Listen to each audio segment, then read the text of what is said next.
YouTube channel viewers అందరికీ నమస్సుమంజలు తెలియజేస్తున్నానండి. ఈరోజు నేను బాగా పూలు ఉన్నప్పుడు అంతా తీసి ప్రతి మొక్క గురించి నాకు తెలిసిన 2 విషయాలు మీతో షేర్ చేసుకోవాలన్న ఉద్దేశంతో కొన్ని పర్టిక్యులర్‌గా వీడియోలు చేయాలని అనుకుంటున్నాను. ఎప్పటికప్పుడు చెప్తానే ఉంటున్నాను, తీయలేకపోతున్నాను కదా!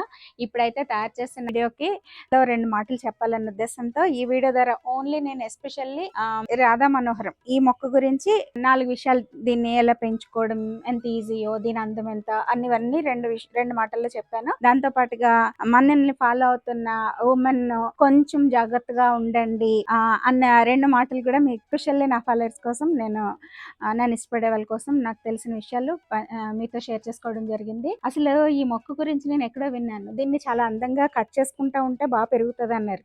ఏం అవసరం లేదు, దీన్ని కట్ చేయక్కర్లేదండి. అసలు ఇగో ఇలా తీగలు అలా వచ్చేస్తాయి. ఆ ప్రతి తీగకి ప్రతి కనుపు దగ్గర ఆ కాకు దగ్గర ఇలా గుత్తులు గుత్తులు పెట్టుకుంటది. మేము యాక్చువల్ గా సరిగా నీళ్లు కూడా పోయకుండా వదిలేసారు. ఈ మొక్కను చూస్తేనే ఇప్పుడు దీని పొజిషన్ మనం వర్షాకాలంలో పూసిన పూలు ఉన్నప్పుడు తీసిన క్లిప్స్ చూస్తే మీకు దీని అందము తెలుస్తుంది. పట్టించుకోపోయినా కూడా దీనికి ఇలాగా తీగలు తీగలు వచ్చేస్తాయండి. సో ఇంత అందమైన మొక్కలు ఫస్ట్ ప్రిఫరెన్స్ పూలకి క్రీపర్ వైన్స్ ఏవి అంటే ఈ చెట్టే అని చెప్పేసి తెలియచేస్తూ ఆ విషయాలు మీతో షేర్ చేసుకుంటూ, మీతో నేను తీసిన క్లిప్పులు చూసుకుంటూ మీరు ఎంజాయ్ చేస్తారనుకుంటూ ఈ వీడియోలోకి వెళ్ళిపోదామండి. రాధా మనోహరం, మధుమాలతి, రంగున్ క్రీపర్ అని అనేక రకాల పేర్లతో పిలువబడుతున్న ఈ మొక్క అందమైతే ఈ పూలు, ఈ తీగ అసలు వర్ణనాతీతం కింద చెప్పొచ్చండి. కొత్తగా గార్డెన్స్ వేసుకునే వాళ్ళకి ఒక్కొక్కసారి ఒక్కొక్క మొక్కని అన్ని కలిపి ఒకసారి చూపించాలని, మన ఇంట్లో పూస్తున్న పూలతో పాటు చూపించాలని అనుకున్నా నాకు టైం సరిపోవట్లేదు. కాబట్టి ఈ పూలతో ఉన్న ఈ మొక్క అందాలు మీరు కూడా చూస్తారనుకుంటూ ఈ మొక్క గురించి నేను అబ్జర్వ్ చేసిన 2 విషయాలు మీతో షేర్ చేస్తున్నానండి. అసలు ఇది చిన్నగా మనం అందిస్తే చాలండి దానికి పాకడానికి వీలుగా. నిజానికి దీనికి మనం కటింగ్స్ అవి చెయ్యాలి అని చెప్పేసి కొంతమంది వీడియోస్ లో చెప్పారు. ఏ విధమైన కటింగ్స్ అక్కర్లేదండి. జస్ట్ దాన్ని అలా వదిలేసి దానికి వెళ్ళటానికి వీలుగా ఎక్కడికక్కడ మనం సపోర్ట్ ఇచ్చేసినట్లయితే పందిరుంటే చాలా బాగుంటుంది. కానీ మనం పందిర్లు వేసి దీన్ని నింపేస్తే కింద మనం తుడుచుకోవడం అది కష్టమైపోతుంది. కాబట్టి మేము ఇలాగా ఇంటి పైకి ఇలా ఎక్కించడం, దీని అందం, ఈ పువ్వులు, సువాసనలు, ఈ కలర్స్ చాలా ఆనందం అనిపించేస్తాయండి. గుత్తులో 3 రంగుల పూలు కనిపిస్తా ఉంటాయి దాని మొగ్గలతో పాటుగా, తెలుపు, పింక్, రెడ్. ఇందులోనే ఇంకొక వెరైటీలో అండి మనకి బుష్ వెరైటీ లాగా పెరుగుతుంది. అది ఆల్మోస్ట్ పువ్వులన్నీ ఒకేలా ఉన్నాయి కానీ ఫ్లవర్ లో కొంచెం డార్క్ కలర్, మెరూన్ కలర్ వచ్చేస్తుంది డార్క్ అయిన తర్వాత. ఇది రెడ్డిష్ పింక్ లాగా ఉంటుంది క్రీపర్ వెరైటీ. ఇందులో కూడా ముద్ద, రేఖ 2 రకాలు ఉన్నాయండి. మనకి మొక్కలా పెరిగే వెరైటీ కుండీల్లో చక్కగా పూయించేసుకుంటున్నారు. నేను అది కూడా తీసుకురావడం జరిగింది. నేను సరిగ్గా కేర్ తీసుకోవడం వల్ల అది పైకి పెరిగిపోయింది. మనం మొక్కలా పెంచుకోవాలి కుండీలో అనుకున్నప్పుడు మాత్రం కటింగ్స్ ఉండాల్సి వస్తుంది.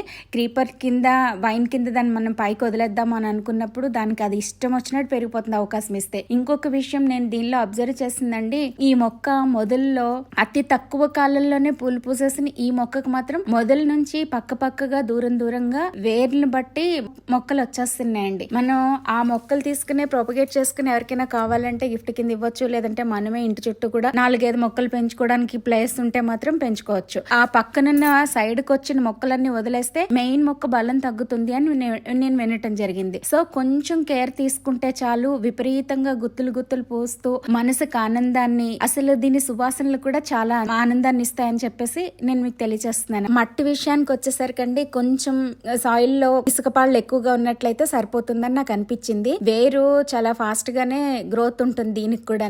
వేరు కంటే అండి అసలు కొమ్మలు ఒకదానికొకటి అల్లుకుంటూ అలా పెరిగిపోతా ఎక్కడ ప్లేస్ దొరికితే అటు పెట్టుకుంటా. అన్నింటికంటే ముఖ్యం ఏ మొక్కకైనా పూల మొక్కలకి ఎండ కంపల్సరీ కావాలన్నది ఎంత నిజమో అందరికీ తెలిసిన విషయం అయినప్పటికీ ఎండ లేకపోతే మనం సరిగ్గా పూయించలేమని మాత్రం తెలియజేస్తున్నాను. దీనికి పెద్దగా మనం కేర్ తీసుకోవాల్సిన అవసరం లేదండి. వర్షాకాలంలో పడిన వర్షం నీళ్ళతోటే ఇది బతికేసిందా అని అనిపించింది ఈ సంవత్సరం అయితే. మా ఇంట్లో వేసి 2 ఇయర్స్ 3 ఇయర్స్ కంటే ఎక్కువ అవ్వలేదు. అయినప్పటికీ దీన్ని గురించి నేను పెద్దగా పట్టించుకోలేదనే చెప్పాలండి. కానీ పూలు పూసేసినప్పుడు మాత్రం చూస్తే నేను పట్టించుకోలేకపోయినా ఇది నాకు అందంగా కనిపిస్తూ ఇది ఖచ్చితంగా ఒక వీడియో చేయాలనిపించింది. ఈ మధ్య నాకు మా అమలాపురంలో ఒకరు కనిపించి, అమ్మ మీరు చెప్పిన వెంటనే కొని వేశాను, చాలా బాగా పూస్తున్నాయమ్మా పూలు అన్నారు. కొనుక్కునేటప్పుడు సెలెక్షన్ చూసుకోండి. రేఖ పూలు అయితే కొంచెం ఎక్కువ గుత్తుల కింద ఇంకొంచెం అందంగా కనిపిస్తున్నాయి, కానీ ముద్ద వెరైటీ నేను ఈ మధ్య కాలంలో చూడడం వల్ల నేను ముద్ద వేయటం జరిగింది. నేను 2 వేసాను. కుండీలో ఉన్న పూలు కూడా మీకు వీలైతే ఈ వీడియోలో షేర్ చేయడానికి ట్రై చేస్తాను. అన్ని పూలు ఎప్పటికప్పుడు కనిపిస్తానే ఉంటున్నాయి. ఇది ప్రోపగేషన్ సైడ్ నుంచి కొమ్మలు వస్తున్నాయని చెప్పాను కదా, అలా కాకుండా కొమ్మలు కూడా బ్రతుకుతున్నాయండి. మా మదర్ అయితే ఆ కొమ్మలు గుచ్చేసి 2 కనుపులు 3 కనుపులు వచ్చేలాగా ఒక చిన్న చిన్న మిడిల్ గా లావుగా కాకుండా సన్నగా కాకుండా ఉన్న స్టెమ్స్ తీసుకుని చక్కగా వాటిని గుచ్చేస్తే ఒక నెల రోజుల్లో చక్కగా ఆకులు పెట్టుకుని వచ్చేస్తున్నాయి. ఈ వర్షాకాలం మనం ఏ మొక్కని పాడితేనే వచ్చేస్తుంది కాబట్టి కొమ్మలు కేవైతే కొంచెం మట్టిని మాత్రం చూసుకుంటే చాలు. వీటికి ఇంకా ఎరువుల వరకు వచ్చేసరికండి పెద్దగా నేనైతే ఏమీ వేయటం లేదు. అన్ని మొక్కలతో పాటుగా వేసినట్టే కొంచెం కొంచెం వేస్తున్నారు. ఇది వరకు కంటిన్యూస్ గా నేను 15 days కి ఒకసారి చాలా కేర్ తీసుకునేదాన్ని. దానికి అంత కేర్ తీసుకుంటే మన గార్డెన్ అలాగే ఉంటుంది. కూరగాయలు అవి కాయిస్తాను కదా నేను. దీని వరకు పూల మొక్కల వరకు వచ్చేసరికి కొంచెం ఇంట్లో ఉండడం వల్ల ఆ గార్డెన్ బయట సైడ్ కి వెళ్ళింది అయితే బానే కేర్ తీసుకుంటున్నారు మా వాళ్ళు. ఇంకా పురుగులు అయితే పెద్దగా ఏం పురుగులు పట్టలేదు కాబట్టి దీని గురించి మనం ఎక్కువ కేర్ తీసుకోక్కర్లేదు. బిజీగా ఉంటాను అని మొక్కను పట్టుకుని వదిలేసి ఎప్పుడైనా పూలు చూసుకునే వాళ్ళు మాత్రం అనుమానం లేకుండా చక్కగా తెచ్చుకుని ఏ కుండీలో కానీ ఏ కొంచెం ప్లేస్ ఉన్న ఇల్లు కట్టుకునేటప్పుడు అండి ఏదో కార్నర్ లో వాస్తు ప్రకారం చెక్ చేసేసుకుని మట్టి వదులుకున్నట్లయితే ఈశాన్యంలో ఖాళీ ఉండాలని పదే పదే ప్రతి ఒక్కరు చెప్తున్నారు. ఆ వాస్తు కూడా చాలా ఇంపార్టెంట్ అని నేను ఈ మధ్య ఎక్స్పీరియన్స్ చేస్తున్నాను కాబట్టి తెలియచేస్తున్నాను. ఈశాన్యంలో ఏ విధమైన బరువులు ఉండకూడదంట. దేవుడి విగ్రహం కూడా బరువైంది పెట్టకూడదని చెప్పేసి నేను వినటం జరిగింది. సో కొంచెం కేర్ తీసుకుని ఎక్కడో అక్కడ ప్లాన్ చేసుకుని జాగ్రత్తగా చిన్న ప్లేస్ ఉన్నా సరే కొంచెం మట్టి వదులుకుని ఒక అడుగు దాన్ని పాకడానికి, కింద ఎలాగో మట్టి ఉంటుంది, పైన చుట్టూ గచ్చి చేయించుకున్న పైకి పాకడానికి దానికి మీరు అవకాశం ఇచ్చేసారంటే ఎండ తగిలే దగ్గర ఎక్కడైనా ఇంకా అసలు కావాల్సిన పూలు పూస్తూ మనసుకి ఎనలేని ఆనందాన్ని ఇచ్చేస్తుందని చెప్పేసి తెలియజేస్తున్నాను. ప్రోపగేషన్ ఎరువుల్లో ఏం వేయాలి, ప్లస్ వాటర్ సఫిషియెంట్ గా వాటర్ ఉండాలండి. కుండీలో అయితే మాత్రం కుళ్ళిపోకుండా చూసుకోండి. ఎక్కువ నీళ్లు ఉంచేసుకుని నిలబడిపోయేలా ఉండకుండా ఎప్పటికప్పుడు చూసుకోండి. వాటర్ ఉండాలి. అలానే ఎక్కువ వాటరింగ్. అసలు ఎప్పుడైనా సరే గార్డెన్ లో అండి బాగా అబ్జర్వ్ చేసుకున్న దాన్ని బట్టి ఎన్ని మొక్కలు చూపించేదాన్ని మీకు నేను. ఈ మధ్య నేను పూజల్లో పడిపోయి మొక్కల్లోకి రాకపోయేసరికి దానికి తోడు ఏది ఇంపార్టెంట్ మొక్క ఏది అన్ఇంపార్టెంట్ అని మా వాళ్ళకి తెలియకపోవడం వల్ల అక్కడ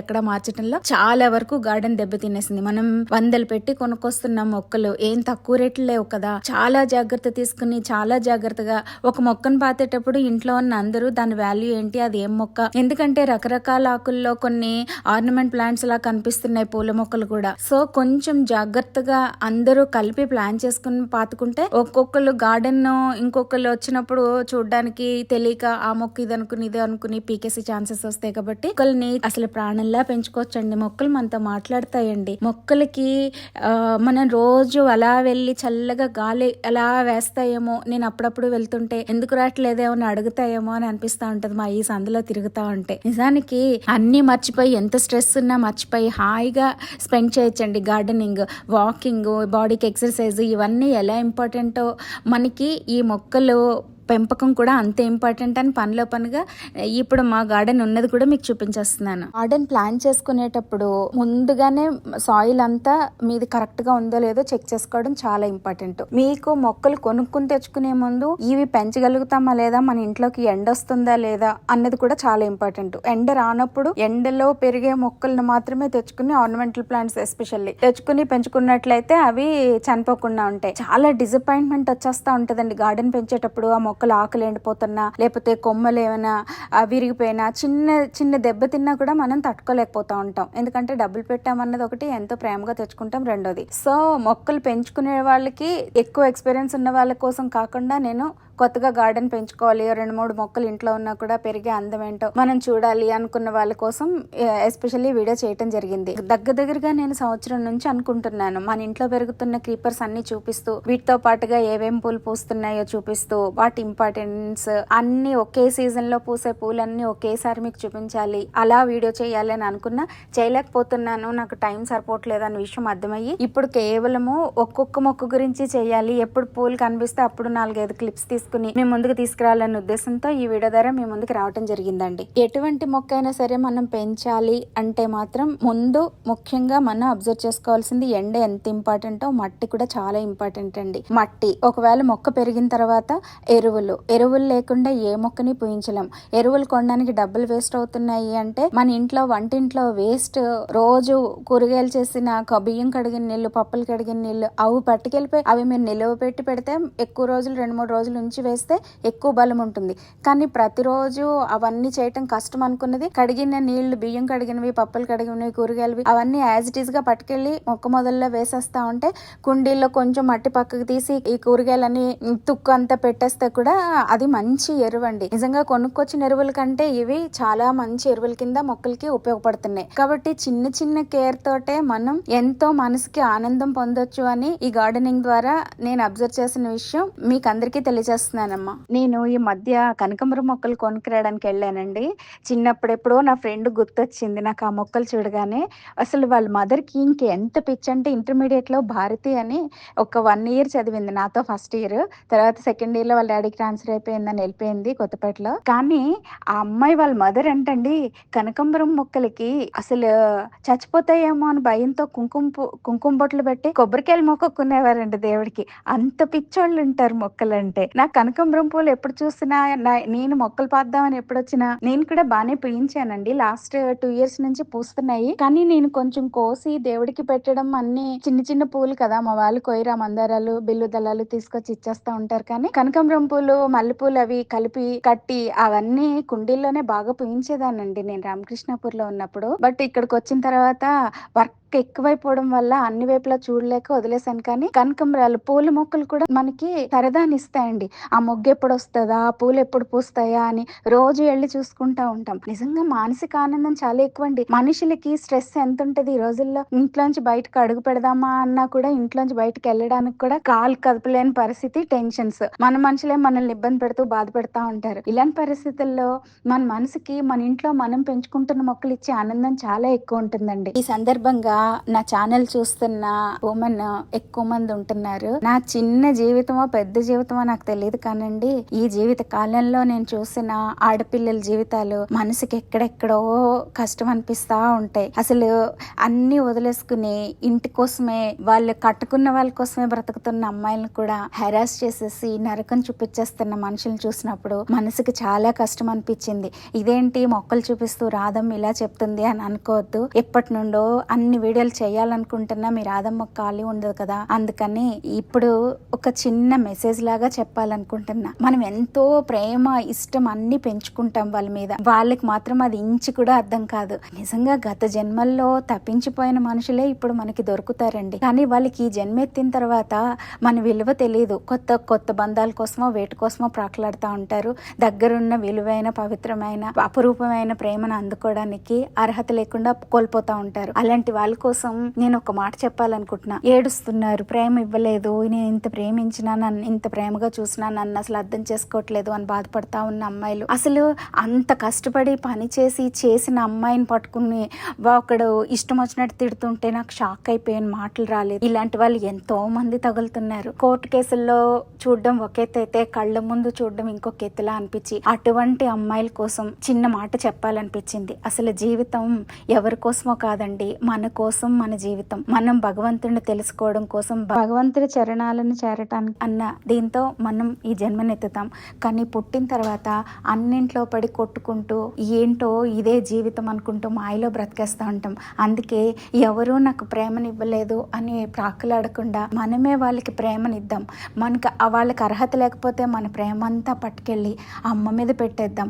బాధ్యతగా మనకి భగవంతుడి కల్పించిన ఈ బంధాల్లో మన బాధ్యతను మనం సక్రమంగా నిర్వర్తిస్తూ అమ్మ వైపు అడుగులు వేసేసుకుందాం. భగవంతుడి వైపు, అది ఏ రూపమైనా కావచ్చు, భగవంతుడి వైపు అడుగులు వేసుకుందాం. ఈ మధ్యలో ఈ చిన్న ఆనందాలు మనకి మొక్కల పెంపకం, లేకపోతే కుట్లు, అల్లికలు, మనకి ఇష్టమైన పనులు చేసుకుంటూ ఆ భగవన్ నామంతో బ్రతుకుతూ మనం గమ్యం చివరికి చేరిపోదాం తప్పితే ఎవరి గురించి ఎవరో మనల్ని సరిగ్గా చూడలేదని మాత్రం బెంగ పెట్టుకోవద్దు, ఆలోచించవద్దు. ఆ స్ట్రెస్ రిలీఫ్ కోసమే ఈ మొక్కలు పెంచుతున్నాము అనుకుంటూ కూడా మనం గమ్యం వైపు నడవచ్చు. కావచ్చు, అమ్మ వైపు మన ప్రయాణం అని ఎప్పటికీ మర్చిపోకుండా ఏ పని చేస్తున్నా ప్రతి నిమిషం అమ్మని మదిలో నింపుకుని మన జీవితం సాగించాల్సిన ఈ ప్రస్తుత పరిస్థితుల్లో ఈ ఒక్క మాట ఏ ఒక్క అమ్మాయికైనా ఉపయోగపడుతుందేమో అనుకుంటూ తెలియచేస్తున్నానండి.